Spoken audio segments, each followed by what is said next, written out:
మరి మీరు ఎంతో సంపాదిస్తున్నారు కదా, మీ ఇన్వెస్ట్మెంట్స్ అన్ని ఎక్కడ చేస్తున్నారండి అని అడిగారు.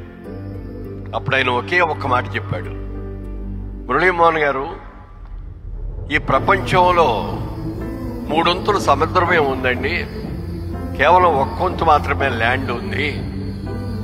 ఈ 1% ల్యాండ్లో డెజర్ట్స్ ఉన్నాయి, బోల్డెన్ చోట వాటర్ ఉండదు, అక్కడ బతకలేరు ఎవరు కూడా. అలాగే మంచు కొండలు ఉన్నాయి, అక్కడికి వెళ్ళి ఎవరు బతకలేము. నివాసయోగ్యమైన స్థలాలు చాలా చాలా తక్కువ ఉన్నాయండి. ప్రపంచం యావత్తు కూడా జనాభా రోజు రోజుకి విపరీతంగా పెరిగిపోతుంది కాబట్టి రాబోయే రోజుల్లో ల్యాండ్కి విపరీతమైన డిమాండ్ వస్తుంది అన్న ఆలోచనతో నేను సంపాదిస్తున్న ప్రతి రూపాయి కూడా ల్యాండ్ మీద ఇన్వెస్ట్ చేస్తున్నానండి. నాకు అది ఆ చెప్పిన మాట నా జీవితాన్ని మార్చేసింది, నిజంగా చెప్పాలండి.